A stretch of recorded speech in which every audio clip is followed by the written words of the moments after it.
Web hosting.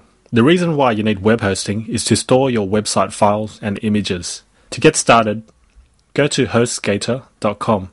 This is a very popular choice for web hosting and reasonably priced.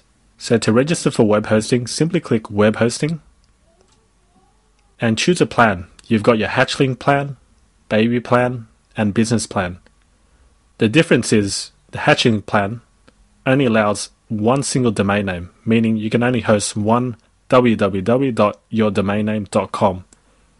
As a long-term strategy, you want to register for a plan which allows unlimited domain names, giving you potential to host unlimited domains.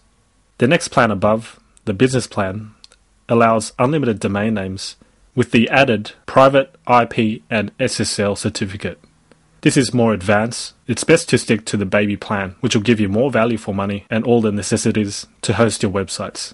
To register, simply click Order Now, and you'll see this, choose a domain name.